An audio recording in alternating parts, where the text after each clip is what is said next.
दिल्ली में यमुना के जलस्तर में लगातार बढ़ोतरी, खतरे के निशान के ऊपर बह रही यमुना। गृह मंत्री अमित शाह ने दिल्ली के एलजी से बात की। दिल्ली के निचले इलाकों में एक बार फिर बाढ़ का खतरा बढ़ रहा है। प्रशासन अलर्ट मोड पर। बाढ़ के बीच दिल्ली के कुछ इलाकों में बारिश हुई। हथनीकुंड बैराज से पानी छोड़े जाने के चलते बड़ा यमुना का जलस्तर। पुराने रेलवे पुल के करीब तक पहुंच रही यमुना की लहरें। बाढ़ पीड़ितों की राहत और बचाव का काम जारी। राहत कैंपों में वक्त गुजार रहे बाढ़ पीड़ित। यूपी के नोएडा में बाढ़ जैसी स्थिति। हिंडन नदी के जलस्तर में वृद्धि। नवसारी में वित्त मंत्री कनुभाई देसाई की बाढ़ को लेकर अधिकारियों के साथ बैठक। मंत्री ने कहा कि हाईवे और सड़क बंद होने पर चर्चा करने के लिए कई योजना बनाई गई। सूरत में भारी बारिश से सड़कों का बुरा हाल हुआ। रिंग रोड बनी गड्ढों वाली रोड। राजकोट के गांव में भारी बारिश से बाढ़ जैसे हालात। ग्रामीणों के लगभग 40 घर टूटे।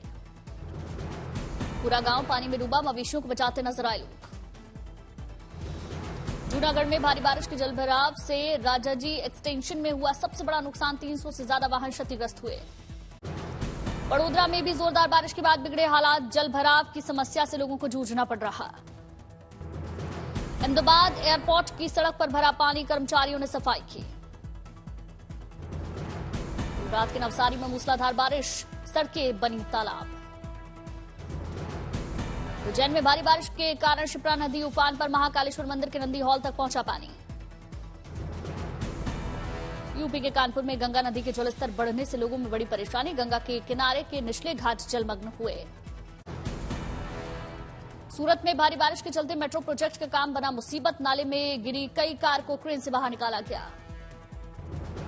कर्नाटक के कुडागू में भारी बारिश से कावेरी नदी उफान पर। स्कूल और कॉलेज में घोषित कर दी गई छुट्टी। कर्नाटक के बेलगावी में भारी बारिश के पानी में समाया। पूरे इलाके में आवाजाही पूरी तरह से बाधित हुई। उत्तर कन्नड़ जिले में भारी बारिश और बाढ़ से तबाही। स्कूल और कॉलेज की छुट्टी घोषित की गई। कर्नाटक के चिकमंगलूर में बारिश और तेज हवाओं से गिरे कई पेड़। जिला प्रभारी मंत्री केजे जॉर्ज ने प्रभावित इलाकों का दौरा किया। सिरसा में बाढ़ प्रभावित इलाकों का दौरा करने पहुंचे भूपेंद्र सिंह हुड्डा। सरकार से हुड्डा ने की मुआवजे की मांग। करनाल में बाढ़ और बारिश में लोगों ने खोए अपने परिवार। सीएम मनोहर लाल ने सांत्वना देकर परिजनों को बांटी मुआवजा राशि। हिसार में नहर टूटने से कई खेत जलमग्न हुए। 300 एकड़ में धान की फसल डूबने से किसानों को भारी नुकसान हुआ। बारां में पार्वती नदी में उफान के चलते टापू पर कई बकरी समेत फंसे 50 चरवाहा। एनडीआरएफ ने रेस्क्यू कर बाहर निकाला। उत्तरकाशी में बरसाती नाले के कारण यमुनोत्री राष्ट्रीय राजमार्ग हुआ बंद। हाईवे पर मलबा हटाने का कार्य जारी। उत्तराखंड में भारी बारिश से आपदा जैसे हालात। उत्तरकाशी जिले के पुरौला, बडकोट और डूंडा में हुआ भारी नुकसान। हिमाचल में मानसून का कहर जारी। भूस्खलन के कारण राष्ट्रीय राजमार्ग 5 दिनों से बंद। हिमाचल के कुल्लू में बाढ़ प्रभावित लोगों की मदद के लिए आगे आई सरकार। बाढ़ पीड़ितों को दी गई सहायता राशि। गुवाहाटी में बन रहे बाढ़ जैसे हालात। ब्रह्मपुत्र नदी का जलस्तर बढ़ा। बारिश के चलते सूरत की सड़कों पर जलभराव। दीवार ढहने से नाले में गिरी गाड़ियां। उत्तराखंड में बारिश का कहर जारी। आराकोट बाजार के पास भूस्खलन के चलते बंद हुई कई रास्ते। बागेश्वर के गरुड़ में मूसलाधार बारिश। 45 मिलीमीटर बारिश हुई रिकॉर्ड। भागलपुर में नदी उफान पर। बाढ़ में गिरने के डर से लोग खुद तोड़ रहे अपने मकान। पुणे के लोनावला में भूशी बांध हुआ ओवरफ्लो। देखने के लिए वीकेंड पर उमड़ी टूरिस्ट की भीड़। पहाड़ों पर लगातार हो रही बारिश से फर्रुखाबाद में गंगा नदी उफान पर। शहरी क्षेत्र में बाढ़ का पानी घुसा। यूपी के प्रयागराज में बाढ़ जैसी स्थिति। गंगा और यमुना नदी के जलस्तर में वृद्धि। महाराष्ट्र के कई जिलों में भारी बारिश के बाद अलर्ट। एसडीआरएफ और एनडीआरएफ की टीमें तैनात। महाराष्ट्र के चंद्रपुर में वर्धा नदी में आई बाढ़। राजुरा मार्ग पर वर्धा नदी पर बना पुल डूबा। वर्धा नदी पर बने पुल के ऊपर करीब 3 फीट पानी। चंद्रपुर से तेलंगाना का संपर्क टूटा। बामनी से राजुरा मार्ग बंद होने से ट्रांसपोर्ट व्यवसाय पर बड़ा असर। दोनों ओर लगी गाड़ियों की लंबी कतारें। मध्य प्रदेश के बुरहानपुर में बाढ़ में फंसा युवक। लोगों ने रस्सी से रेस्क्यू कर बचाया। पाली में बारिश के कारण भक्तों की परेशानी बढ़ी। भैरू जी मंदिर की मूर्तियों तक पानी पहुंचा।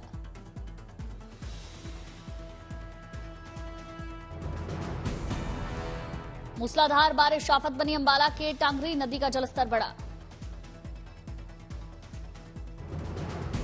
अमरनाथ यात्रा के लिए तीर्थयात्रियों का नया जत्था रवाना हुआ। पंथा चौक बेस कैंप से बालटाल और पहलगाम मार्गों के लिए निकले यात्री। सिलचर में युवतियों को आत्मरक्षा के लिए दी जा रही ट्रेनिंग। अभी तक 5000 से ज्यादा युवतियों की ट्रेनिंग हो चुकी। सोमवार को फिर संसद की कार्यवाही हंगामेदार होने के आसार। सुबह बैठक के बाद गांधी प्रतिमा के पास जमा होंगे विपक्षी नेता। सदन में मणिपुर पर प्रधानमंत्री के बयान की होगी मांग। मणिपुर घटना को लेकर ऊना में यूथ कांग्रेस का विरोध। महिलाओं के सम्मान में किए गए प्रदर्शन में नहीं दिखी कोई महिला कार्यकर्ता। पुणे में उद्धव ठाकरे गुट के सांसद विनायक राउत ने की सीएम शिंदे गुट की आलोचना। कहा, एकनाथ शिंदे गुट कितना भी प्रयास कर ले नहीं होगा मंत्रिमंडल का विस्तार। दिल्ली के 3 दिन के दौरे पर सीएम पुष्कर सिंह धामी। कहा, नितिन गडकरी से कर सकते हैं मुलाकात। रोड, टनल और विकास पर होगी चर्चा। गया में चिराग पासवान का सीएम नीतीश पर वार। कहा, नीतीश कुमार चाहते हैं चिराग पासवान की राजनीति की हत्या कर दी जाए। आंध्र प्रदेश के कुर्नूल में भगवान राम की 108 फीट ऊंची मूर्ति का शिलान्यास कार्यक्रम का आयोजन। गृह मंत्री अमित शाह ने वर्चुअली हिस्सा लिया। पंचतत्वों से तैयार प्रभु श्रीराम की भव्य प्रतिमा पर लगी 500 करोड़ की लागत। 10 एकड़ में फैला प्रोजेक्ट 2.5 साल में पूरा होगा। दीपिका चिखलिया ने किया अयोध्या का दौरा। बोली, अयोध्या नगरी में रहने वाला हर एक प्राणी सौभाग्यशाली। संसद भवन में मनाई गई बाल गंगाधर तिलक की जयंती। संसद भवन के सेंट्रल हॉल में पुष्पांजलि कार्यक्रम का आयोजन। लोकसभा स्पीकर ओम बिरला ने पुष्प अर्पित कर नमन किया। ज्ञानवापी सर्वे पर रोक लगाने के लिए मुस्लिम पक्ष पहुंचा सुप्रीम कोर्ट। वाराणसी कोर्ट ने वजूखाना छोड़कर पूरे परिसर का एएसआई सर्वे कराने के आदेश दिए। 4 अगस्त तक रिपोर्ट मांगी। एमपी के खरगोन में दिखी अनोखी कावड़ यात्रा। 151 दंपत्ति ने उठाए कावड़। ओंकारेश्वर तीर्थ स्थल पर नर्मदा में चढ़ाए गंगाजल। अमृतसर में बुजुर्ग मुफ्त में बेच रहा चाय। सुर्खियों में चाय दुकानदार। मुफ्त की चाय को लेकर बड़ी लोकप्रियता। बॉलर बेटे मुकेश की कामयाबी से परिवार गदगद। वेस्टइंडीज टीम के एक खिलाड़ी को आउट करने में मुकेश को मिली कामयाबी से मां खुश। बैडमिंटन की दुनिया में सात्विक साईराज और चिराग शेट्टी की स्टार जोड़ी का धमाल। कोरिया ओपन 2023 पर भारत का कब्जा। विश्व की नंबर 1 इंडोनेशिया जोड़ी को मात देकर इतिहास रचा। फजर अल्फियान और मोहम्मद रियान आर्डिडियांटो की जोड़ी नाकाम रही। 1 घंटे 2 मिनट तक मुकाबला चला। अयोध्या को धार्मिक स्थल के साथ पर्यटक स्थल के रूप में किया जा रहा विकसित। क्रूज के साथ साथ बड़ी बोट का होगा संचालन। सरयू के गहरे पानी में होगा जेटी का भी निर्माण। वाटर और एडवेंचर स्पोर्ट्स से जुड़ी कंपनियां और लोगों को आमंत्रित किया गया। छपरा में चंद्रशेखर आजाद की जयंती पर सैंड आर्टिस्ट अशोक ने सरयू नदी के किनारे बनाया शानदार सैंड आर्ट। नृत्य पर आकर्षक तरीके से बनाकर लिखा, मैं आजाद हूं। महाराष्ट्र के लोनावला में टाइगर पॉइंट और लॉयन पॉइंट पर पर्यटकों की भारी भीड़ नजर आई। कोहरे का आनंद लेने के लिए गुजरात और अन्य राज्यों से पर्यटक आए। तेलंगाना के मुलुगु में बारिश से आई तापमान में गिरावट। बोगाथा फॉल्स के हरे भरे नजारे देखने आए हजारों पर्यटक। गोरखपुर को करोड़ों की विकास परियोजनाओं का तोहफा। भाटी विहार भूमि पूजन में शामिल हुए सीएम योगी आदित्यनाथ। सीएम योगी ने गोरखपुर को दी 72 करोड़ की 42 विकास परियोजनाओं की सौगात। साथ ही 6 करोड़ से ज्यादा की 2 मिनी स्पोर्ट्स कॉम्प्लेक्स की आधारशिला रखी। युवाओं को खेल में मिलेगी मदद। 2 एकड़ में फैला है स्पोर्ट्स कॉम्प्लेक्स परिसर। स्पोर्ट्स कॉम्प्लेक्स में सीएम योगी ने पौधा लगाया। मथुरा के बरसाना में अक्षय पात्र का शुभारंभ बीजेपी सांसद हेमा मालिनी ने उद्घाटन किया। राधाकृष्ण की पूजा अर्चना कर दीप प्रज्वलित किया। बीजेपी सांसद हेमा मालिनी ने स्कूली बच्चों को भोजन परोसा। हजारों बच्चों को मिलेगा अक्षय पात्र में भोजन। अक्षय पात्र के शुभारंभ से महिलाएं आत्मनिर्भर हुई। महिलाओं की देखरेख में अक्षय पात्र का संचालन होगा। हेमा मालिनी ने रसोई घर में जाकर घुमाई कलछी। सामुदायिक रसोई में 10,000 बच्चों के भोजन बनाने की क्षमता। 100 स्कूलों में बच्चों के लिए पहुंचाया जाएगा भोजन। स्कूलों में भोजन पहुंचाने के लिए वैन की सुविधा। महिला ड्राइवर स्कूली बच्चों तक पहुंचाएंगी भोजन। सांसद हेमा मालिनी ने हरी झंडी दिखाई। उज्जैन में 18वां अखिल भारतीय श्रावण महोत्सव की रौनक। प्रख्यात कलाकार दे रहे गायन, वादन और नृत्य की प्रस्तुति।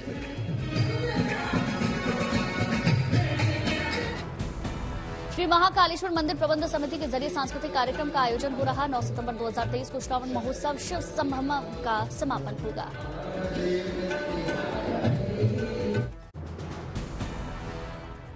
40 फीट गहरे बोरवेल में फंसे शिवम को सकुशल बाहर निकाला गया। रेस्क्यू टीम के साथ परिवार ने राहत की सांस ली।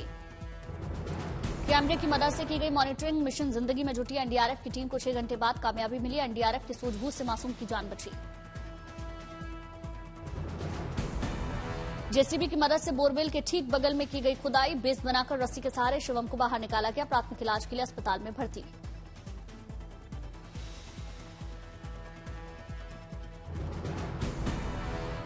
अमृतसर में जोर शोर से मनाया जाता है मॉनसून का जश्न। लोग पारंपरिक दुर्गियाना मंदिर में फूल लेकर करते हैं श्रृंगार। गुजरात के अमरेली में भारी बारिश के चलते शहर में दिखे कई शेर। सड़कों पर घूमते शेरों के झुंड का वीडियो वायरल।